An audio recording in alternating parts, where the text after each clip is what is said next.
सध्या आम्ही अयोध्यामध्ये आहोत आणि काही दिवसामध्ये रामललाच्या जे आहेत भव्य दिव्य मंदिरचे निर्माण सुरू झालेलं आहे आणि संपूर्णपणे तयार झालेलं आहे गर्भगृह आणि त्याच्यामध्ये रामलला विराजमान होणार आहे आणि 22 तारखेला पंतप्रधान नरेंद्र मोदी त्यांच्या हस्ते उद्घाटन होणार आहे आणि रामलला विराजमान होणार आहे, पूजा अर्चना होणार आहे, भव्य दिव्य पूजा अर्चना होणार आहे। जे संपूर्ण अयोध्या आहे ते राममय झालेली आहे। माझ्याबरोबर अयोध्याच्या हनुमानगढीच्या महंत राजूदास महाराज जी आहे त्यावेळी जे आहेत रामजी कसा राहत होते आणि त्यांचा जे टेंट होता कशा होता आणि जेव्हा बाबरी मस्जिद पाडली गेली ते सगळेच साक्षीदार आहेत आणि त्यांच्याकडून आपण जाणून घेण्याचा प्रयत्न करू नक्की की त्यावेळीची काय परिस्थिती होती। आज रामलला विराजमान होणार आहेत आणि त्यांच्या गर्भगृह आणि त्यांच्या मंदिर संपूर्ण बनून तयार सज्ज झालेलं आहे आणि जे भक्त आहे वेगवेगळ्या ठिकाणावरून अयोध्याकडे कूच केलेला आहे। मोठ्या संख्येने लोक अयोध्याकडे येत आहेत आणि भव्य दिव्य मोठी मोठी रॅली निघालेली है अयोध्यासाठी। तो राजू दास जी आहेत त्यांच्याकडून आपण जाणून घेण्याचा। राजू दास जी, आप मस्जिद के साक्षात्कार हैं और अब मंदिर बनके तैयार हो चुका है और जहाँ पे कुछ ही दिनों में मोदी जी आने वाले हैं, पंतप्रधान हमारे, वो आकर वहाँ पे उनके हस्तों से उद्घाटन किया जाएगा। उसको लेकर के क्या खुशियाँ हैं अयोध्यावासियों में और रामलला पहले किस तरह से रहते थे, आज रामलला का वनवास खत्म हुआ है, उसको लेकर के क्या संकल्पनाएं हैं आपकी, क्या कहेंगे? आपने 3-4 सवाल एक ही बार में दाग दिया। पहले तो मैं मंगल कामना करता हूँ मुंबई वासियों के लिए, महाराष्ट्र के लोगों के लिए, और TV9 आपको ढेर सारा आशीर्वाद। आप इतने दूर से चलकर आए मेरे पास, हमको आपने यह मौका दिया, इसके नाते आपको कोट कोट हनुमान जी महाराज की तरफ साधुवाद। भूतों ने भविष्यति ये कार्य संभव हो रहा है। इसके 2 वर्तमान के जो पात्र हैं वो महाराजा विक्रमादित्य के रूप में मोदी जी और स्वामी विवेकानंद के रूप में पूज्य योगी आदित्यनाथ जी महाराज, जिनकी दूरदृष्टा जो भारत को, सनातन संस्कृति को विश्व की फलक पर, विश्व के पटल पर स्थापित करना चाहते हैं, ऐसे 2 लोगों के पाथे में, सानिध्य में, उनके करकमलों के द्वारा जिस प्रकार से आपने कई सवाल किए, उसमें पहला सवाल आपने कहा मस्जिद। मुझको लगता है कि वो मस्जिद कभी कत्तई नहीं था। वो मस्जिद तब मानी जाती जब वहाँ पर नमाज अदा होता।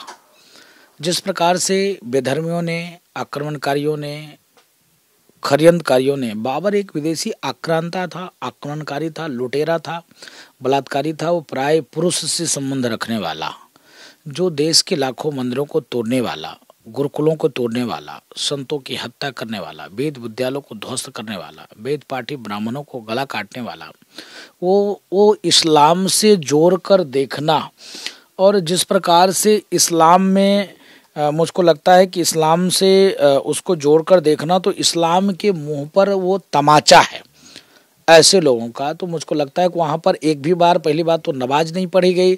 जब नमाज नहीं पढ़ी गई तो मुझको लगता है कि वो नहीं माना जाएगा कि मस्जिद है, क्योंकि वहाँ का जो मुतलबी था, जब 1700 कुछ ईस्वी में जब सुलह समझौता हो रहा था तो वहाँ के मुतलबी ने कहा था कि यहाँ पर नमाज नहीं पढ़ी जाती, इसलिए इसको मस्जिद नहीं मानी जाती, इसके नाते इसको हिंदुओं को सौंप दिया जाए, ना बात और विवाद किया जाए।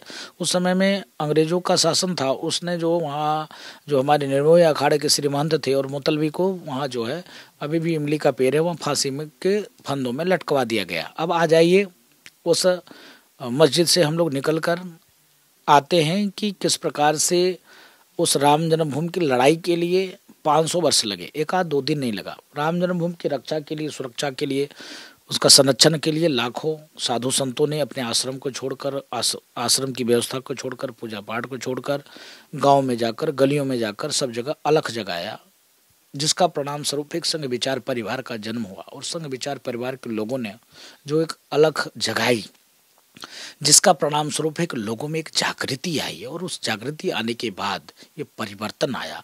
उस परिवर्तन का परिणाम स्वरूप है कि ऐसे विचार की सरकारें बनी नीचे से ऊपर तक। पूज्य योगी आदित्यनाथ जी महाराज की उत्तर प्रदेश में सरकार बीजेपी की, केंद्र में पूज्य जो है माननीय मोदी जी की सरकार की। उसके बाद डे टू डे सुनवाई होना। पहले होता क्या था कि मैं 1-2 चीज़ जो मुझको जानकारी है, जो हम लोगों ने देखा है उत्खनन जब वहाँ पे हो रहा था, तत्कालीन केंद्र में कांग्रेस की सरकार थी और यहाँ पर बहन जी की सरकार थी। मैंने देखा कि तत्काल जो है उन्होंने एक फरमान जारी कर दिया कि इसका उत्खनन रोक दिया जाए। उत्खनन में देवी देवताओं के प्रतीक चिन्ह, शंख चक्र गदा से निर्मित पत्थर स्टोन, 17-18 स्टोन के बड़े बड़े पत्थर, शिवलिंग, हवन कुंड, ये इत्यादि जब मिलना हुआ तो मुझको लगा कि देश में हमने मंदिर को दबा के रखा था और उत्खनन में मंदिर निकल रहा है। इसके नाते मीडिया में जाना बंद हो गया, मीडिया के प्रवेश ही बंद हो गया।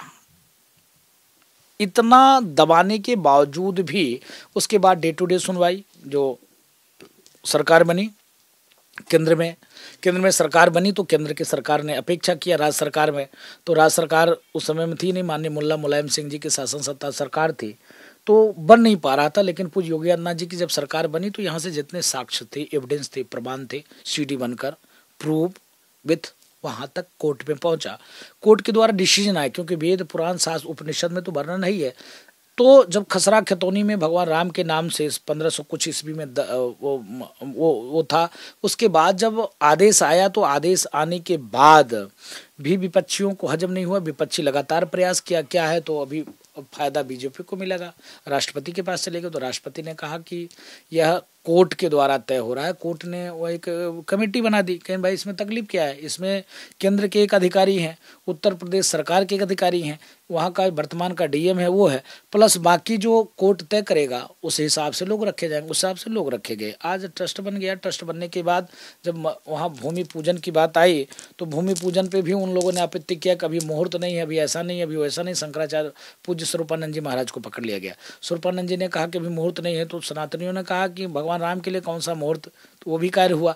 उसके बाद आ गया उधर कोरोना, तो उन्होंने कहा कोरोना के नाम पे पूरे देश को बंद कर दिया क्योंकि अयोध्या में राम मंदिर जबरदस्ती बनाया जा रहा है, लेकिन कोर्ट के आदेश से हो रहा था, वो भी संभव हुआ। आज डे टू डे सुनवाई के बाद डिसीजन आया, आज नव दिव्य भव्य मंदिर निर्माण कार्य संपन्नता की ओर है। प्रथम तल तैयार हो गया, गर्भगृह जहाँ प्राण प्रतिष्ठा होना है, जहाँ भगवान को पधराना है, वो गर्भगृह तैयार हो चुका है और पूरा परिसर को डेवलप करने में बहुत वक्त लगेगा, लेकिन मंदिर का निर्माण लमसम हो चुका है। और मुझको लगता है कि सांस्कृतिक आज़ादी का वो दिन होगा 22 जनवरी। एक बार देश की स्वतंत्रता हुई थी 1947 में, अब दोबारा सनातन की आज़ादी, सांस्कृतिक आज़ादी वाला दिन 22 जनवरी 2024 का वो दिन, वो सिर्फ मंदिर निर्माण का तिथि नहीं है, वो सांस्कृतिक आज़ादी का दिन है, वो देश का डेवलपमेंट का दिन है, वो राम राज का दिन है, वो कहा जाता है हिंदू राष्ट्र के दिन है।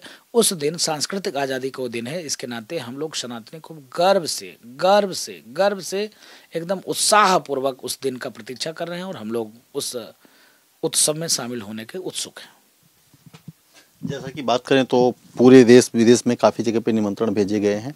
एक विषय उठता है कि उद्धव ठाकरे को आप भी यहीं से जुड़े हुए हैं और आपने रामलला विराजमान से लेकर के राम भगवान ने किस तरह से टेंट में थे, वो सारी कथा जो है आपको पता है, आपने आप इसके अच्छे साक्षीकार हैं और आपने देखा है। अब लेकिन किन किन को निमंत्रण दिए गए हैं, इसके विषय में क्या महाराष्ट्र के उद्धव ठाकरे को भी निमंत्रण भेजा गया है या फिर उन्हें नहीं भेजा गया है, उसको लेकर के आपकी क्या राय है? जो राम का नहीं वो मेरे काम का नहीं। उद्धव जी इसमें राम के नहीं इसलिए काम के नहीं। स्वर्गीय बाला साहब ठाकरे, हिंदू हृदय सम्राट, जिन्होंने कहा गर्व से कहो हम हिंदू हैं, जिन्होंने कहा कि हे मेरे मुंबई के वासियों, मैंने बाबरी मस्जिद को ध्वस्त किया, बाबर एक विदेशी आक्रांता था इसलिए हमारे शिव सैनिकों ने बाबरी ढांचे को ध्वस्त किया। ऐसा कोई नेता पैदा ही नहीं लेगा ऐसे गर्व से करने वाला। आज उसका बेटा चूहा हो गया, ये तो मुझको विश्वास ही नहीं था। सोनिया एंटोनो को लग जाएंगे वो। जिस प्रकार से महाराष्ट्र में पालघर की संतों की हत्या हुई, मैंने कहा कि उसकी सीबीआई आईबी जांच हो, उन्होंने मना कर दिया। आज ये स्थिति आ गई कि उनका चुनाव निशान चला गया, पार्टी फंड चली गई, सरकार चली गई, आज नस्तो नाबूद हो गए। अभी भी वक्त है, अभी भी सोनिया एंटोनो के चरण का अपेक्षा आप पुनः सनातन में अपनी घर वापसी कर लो। जो आपके पिताजी ने जो कहा था कि ऐसे शासन सत्ता को चिमटा से भी नहीं छुएंगे जो सनातन को गाली देगा, जो सनातन संस्कृति को नष्ट करने की बात करेगा। जिस प्रकार से वीर सावरकर के अपने आप को वंशज वीर सावरकर को गाली देने वाले लोग के साथ कंधा से कंधा मिलाकर चल रहे हो, आज हंस रहे हो कि नहीं हम घमंडिया गठबंधन में, जो सनातन को एक आता सनातन उन्मूलन करके कार्यक्रम चलाता, सनातन कोरोना है, डेंगू है, मलेरिया है, टाइफाइड है, जो उसकी बात करता है आप उसके साथ हो। जो ये कहता रामचंद्र मांस फाड़ना चाहिए, जलाना चाहिए, प्रतिबंध करना चाहिए, आप उसके साथ हो। जो बिहार के जो एक चंद्रशेखर है, वो जिस प्रकार से ये मनुस्मृति को जलाने की बात करता है, जो सेनाइट बोलता है रामचरितमानस को, ऐसे लोग के साथ देना तो समझो इसके नाते रहा न कुल कोई रोवन हरा।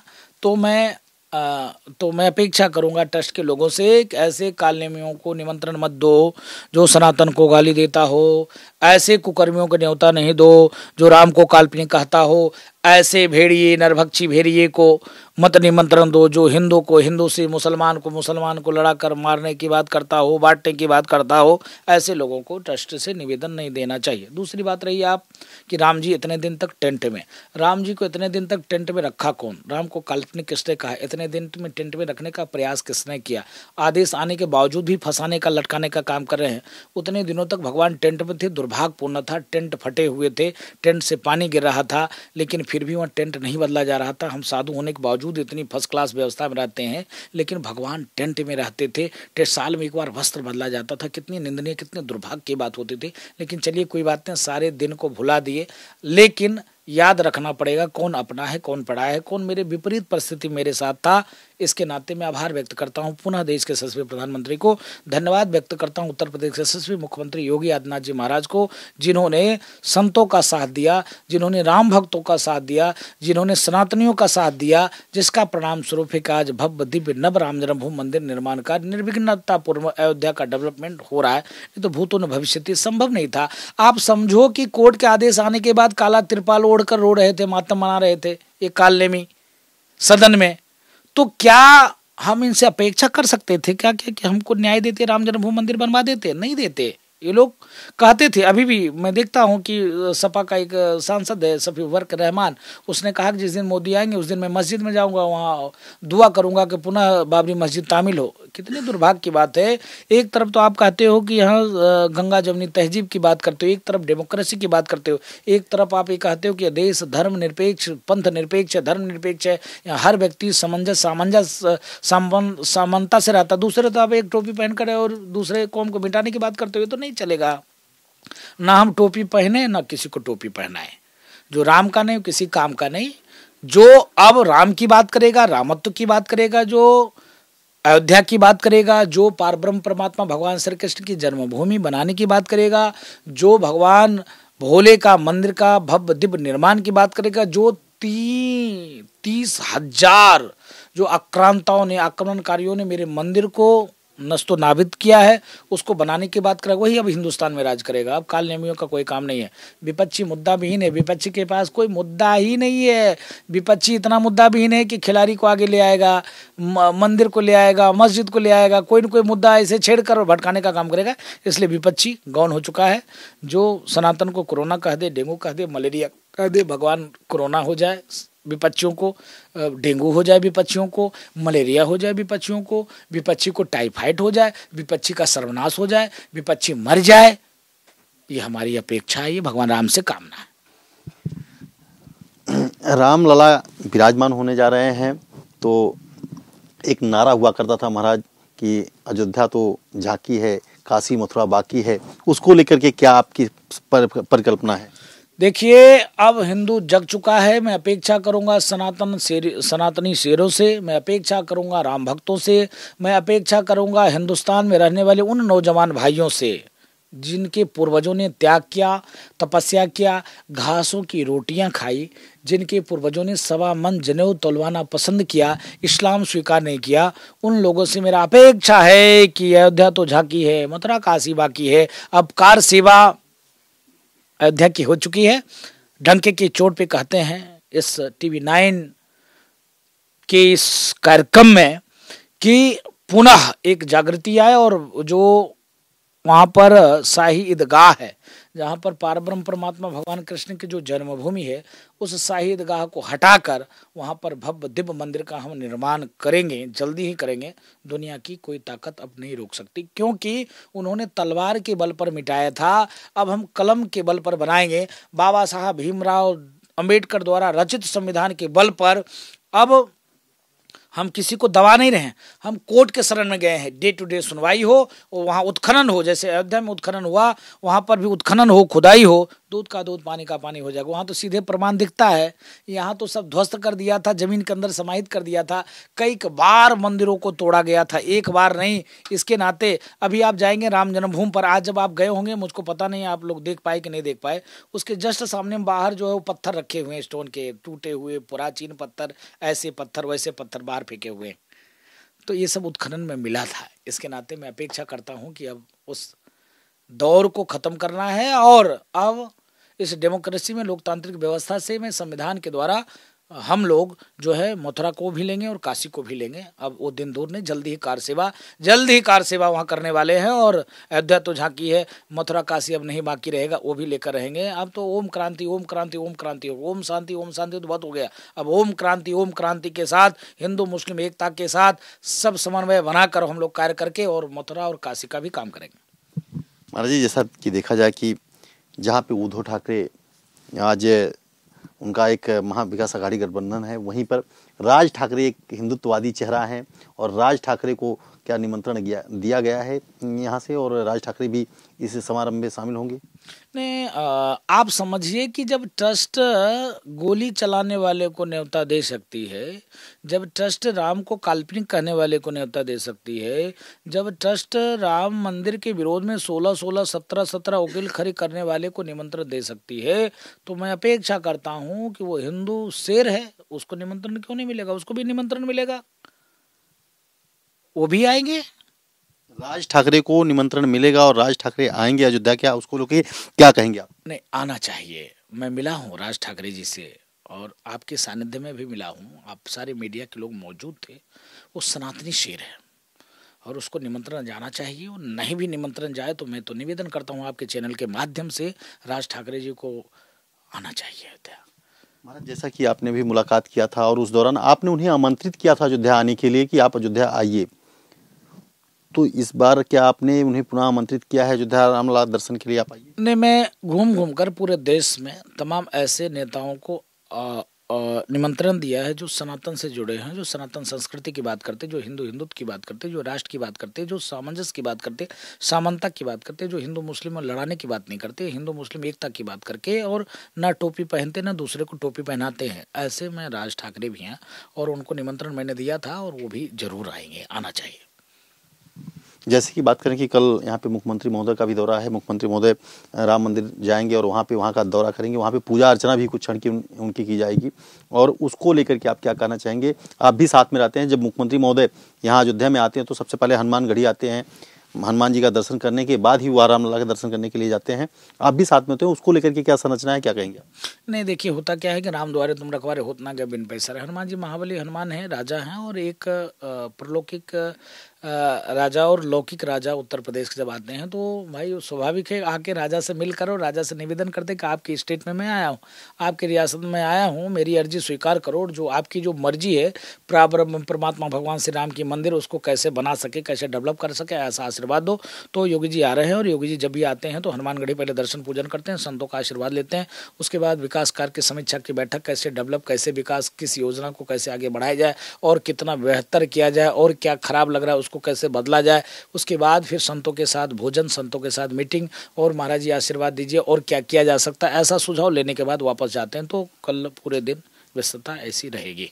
कल का महाराज किस तरह का शेड्यूल होगा, पूरे दिन की दिनचर्या क्या होगी, कितने बजे महाराज आएंगे और यहाँ से मुख्यमंत्री जी कितने बजे जाएंगे, उसको लेकर के क्या कहेंगे? नहीं, देखिए, वो तो प्रशासन के द्वारा है, लेकिन हम लोग को जो जानकारी है, पहले हनुमानगढ़ी का दौरा है, 11 बजे तक पहले हनुमानगढ़ी आएंगे, हनुमानगढ़ी के जाने के बाद फिर जाएंगे वो राम जन्मभूमि, भगवान राम से मिलेंगे। उसके बाद कई जगह का वो निरीक्षण करेंगे, राम जन्मभूमि परिसर का निरीक्षण करेंगे। राम जन्मभूमि परिसर निरीक्षण कितना डेवलप हो चुका है, कितना और काम आगे तेज करना है, किस प्रकार काम को आगे बढ़ाना। उसके बाद अधिकारियों के साथ बैठक होगी, और भी कुछ रोडें हैं जो नहीं तैयार हो पाई उसको देखना है, कुछ पेंटिंग कैसे है उसको अवलोकन करना है, और जैसे रेलवे स्टेशन में कितना भव्यता आई। उसके बाद संतों के साथ बैठक, अधिकारियों के साथ बैठक, क्योंकि 30 तारीख को देश के यशस्वी प्रधानमंत्री जी आ रहे हैं और प्रधानमंत्री आ रहे हैं, भव्य दिव्य रेलवे स्टेशन का उद्घाटन करेंगे और कुछ ट्रेनों को हरी झंडी दिखाएंगे। उसके बाद श्री राम भगवान के नाम के जो एयरपोर्ट है उसका उद्घाटन करेंगे। तो इसके बीच में जितने भी व्यवस्था है उस पर परिचर्चा, उस पर संवाद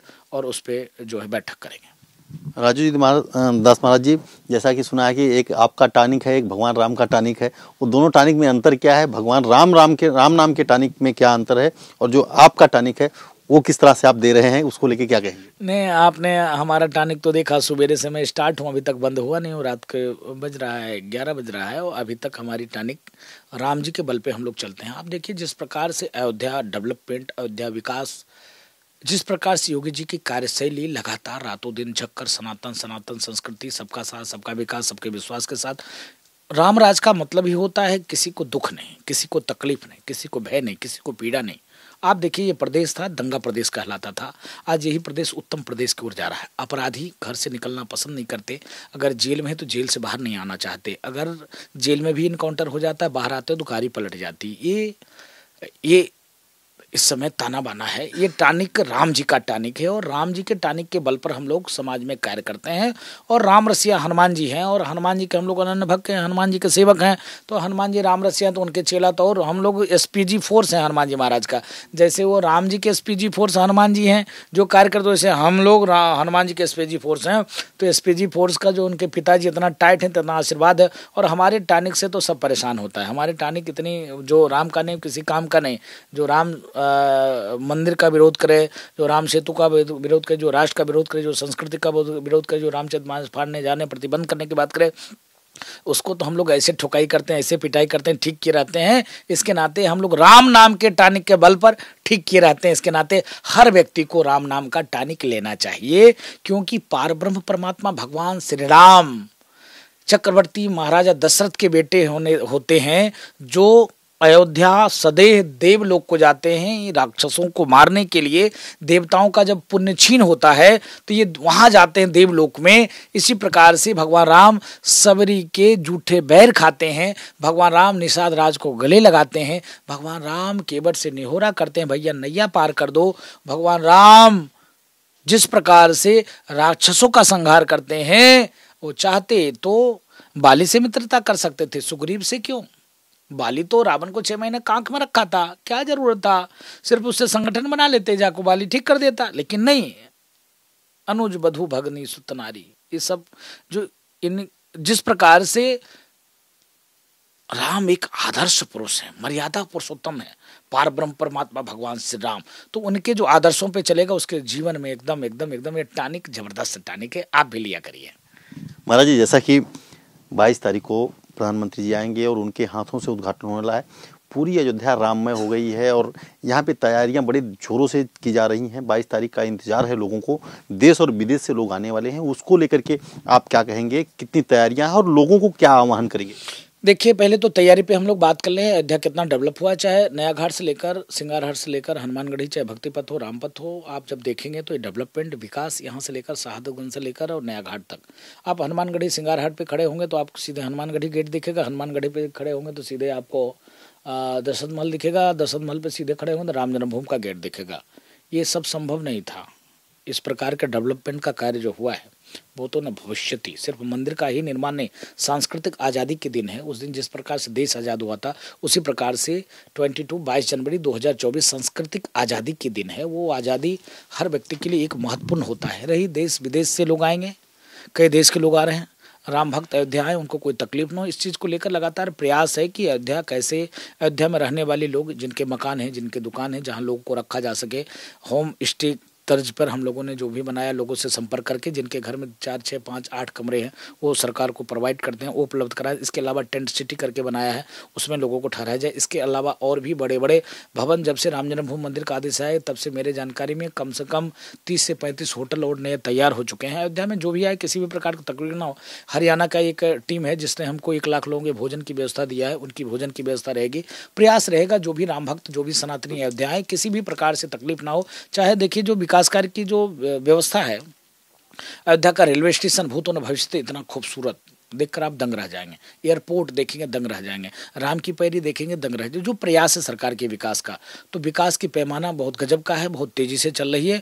और जो भी राम भक्त सनातन टूरिस्ट आएंगे उनकी रहने की व्यवस्था, और देखिए पूजा पाठ की व्यवस्था हम लोग 14 दिन पहले से स्टार्ट कर देंगे। मंदिरों में हम अपेक्षा करेंगे कि भजन संकीर्तन, राम अखंड संकीर्तन का पाठ हो, रामचरित मानस का पाठ हो, दुर्गा सप्तशती का पाठ हो, राम रक्षा स्तुति का पाठ हो, श्री सूक्त का पाठ हो, जो भी जिस मतलब भाव को मानने वाले ऐसे पाठ हो। अयोध्या में विभिन्न जगह हवन होंगे, विभिन्न जगह कथाएं होंगे। इसके लिए मैं देश और दुनिया में रहने वाले राम भक्तों से अपेक्षा करेंगे आपके चैनल के माध्यम से, जो सनातन को नहीं मानने वाले हैं, जिनका पूर्व सनातन में रहे हों, मैं उनसे अपेक्षा करूंगा जैसे ओवैसी जैसे लोग, तोकीर जरा जैसे लोग, सफीउर रहमान जैसे लोग, जो राम को नहीं मानते हैं, जो सनातन को नहीं मानते हैं, लेकिन उनके पूर्वज किसी कारणवश तलवार के बल पर सलवार पहन लिया। ईसाई लोगों से मैं निवेदन करूंगा, ईसाई धर्मगुरु से, जिनके पूर्वज धन के लालच में ईसाई धर्म स्वीकार कर लिया। भारत सनातन वाला राष्ट्र है। भारत जो है वो मुल्ला और मौलवी का देश नहीं है, भारत संतों का देश है। भारत भगवान राम का देश है, भगवान बुद्ध का देश है, भगवान महावीर का देश है, भगवान कृष्ण का देश है। 22 तारीख को लेकर के किस तरह से अयोध्या तैयार हो रही है? मैं कह रहा हूँ ना, तो जो वो लोग अपने अपने तरीके से जाकर मंदिरों में, मस्जिदों में, चर्च में भगवान से प्रार्थना करे, हे प्रभु यीशु कल्याण करो, हे अल्लाह कल्याण करो, हे भगवान राम कल्याण करो, मानव में सामंजस्य समानता स्थापित हो, विश्व में शांति स्थापना हो। ये ना कि तलवार के नोक पे सलवार पहना दें और एक दिन बम धमाका हो तामझाम। शांति अमन का बात करके, और अयोध्या तैयार है। 22 जनवरी जो उस दिन प्राण प्रतिष्ठा है, अयोध्या बाहें खोलकर तैयार है, लगातार प्रयास कर रही है, किसी को भी कोई तकलीफ ना हो, हर व्यक्ति आवे शांतिपूर्वक रहे अयोध्या में और उस उत्सव में शामिल हो, ये अपेक्षा और निवेदन करते हैं।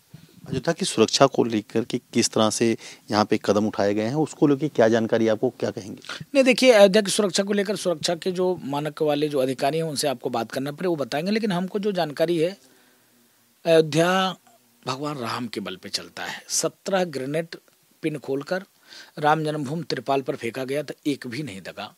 हनुमानगढ़ी पर कुकर प्रेशर बम रखा गया था, नहीं दगा। अयोध्या रेलवे स्टेशन पर टाइम बम लगे थे, टिक टिक की आवाज कर रहा था, हनुमान जी की सेना ने उसको तोड़ दिया। तो अयोध्या राम भरोसे है और राम जी इसको चलाते हैं, और राम जी के अनन्य सेवक हनुमान जी यहाँ के राजा हैं। तो जिसके राजा महाबली हनुमान हो, वहाँ किसी भी तरीके की दिक्कत नहीं। लेकिन प्रधानमंत्री जी का कार्यक्रम है, इसके तहत लगातार 30 तारीख को ही प्रधानमंत्री जी का कार्यक्रम, उसकी सुरक्षा फिर 22 जनवरी को। तो प्रशासन के लोग लगे हैं और मुझको लगता है चाक चौबंद व्यवस्था है, यहाँ परिंदा पर नहीं मार पाएगा। राजू जी महाराज, एक अंतिम सवाल मेरा होगा कि अगर बाला साहब ठाकरे जो राम जन्मभूमि में उस समय काफ़ी उनके अहम योगदान थे, ऐसा माना जाता है, कहा भी जाता है कि राम जन्मभूमि के लिए काफ़ी अहम योगदान उन्होंने दिया अपने शिव सैनिकों को।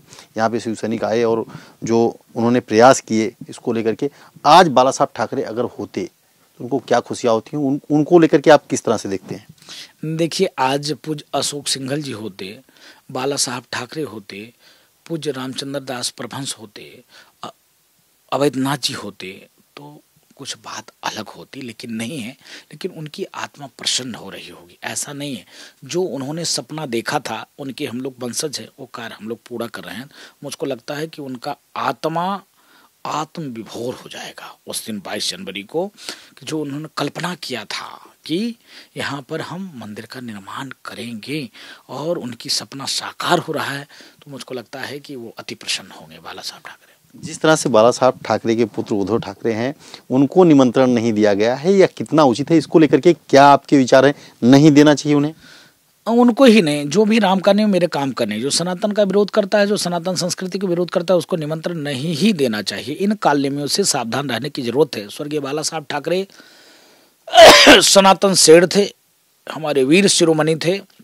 वो होते तो वो उनकी अयोध्या थी, कोई दिक्कत नहीं थी। लेकिन ये जिस प्रकार से सनातन विरोधियों के गोद में खेल रहे हैं, तो मुझको लगता है इनको निमंत्रण नहीं जाना चाहिए। जैसा कि एक लास्ट अंतिम सवाल है कि इस समय अगर बात करें तो लाल कृष्ण आडवाणी जी उसके साक्ष्य रहे हैं, उन्होंने राम मंदिर के लिए काफ़ी योगदान दिए हैं और यहाँ पे काफ़ी कार सेवकों के साथ में उन्होंने रैलियाँ की थी। लेकिन इस बार क्या राम जन्मभूमि के लिए आडवाणी जी को यहाँ पे आमंत्रित किया गया है? आडवाणी जी आएंगे?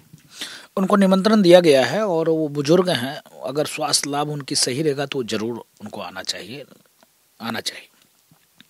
तर हे होते हनुमानगढीचे महंत राजू दास यांनी जे सगळे विस्तारपूर्वक सांगितलं आहे की अयोध्या कशा तयार आहे 22 तारखेसाठी, आणि पंतप्रधान नरेंद्र मोदी अयोध्याला येणार आहे आणि 22 तारखेला राम जन्मभूमीमध्ये जे राम मंदिर निर्माण झालेलं आहे तिथे जे आहे ते रामलला विराजमान होणार आहे गर्भगृहामध्ये, त्याचं पूजन त्यांच्या हस्ते होणार आहे आणि सगळे चार चौबंद अयोध्या राममय झालेली आहे। संपूर्ण अयोध्या चाक चौबंद सुरू आहे आणि रंगरंगोटीचं काम सुरू आहे. संपूर्ण तयारी 22 तारखेला सुरू झालेली आहे. कॅमेरामॅन मोहन दुबे, आनंद पांडे, TV9 अयोध्या.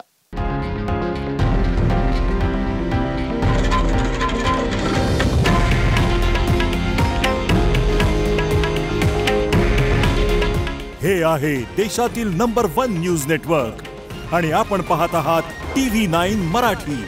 काळजी तुमची, हित महाराष्ट्राचं.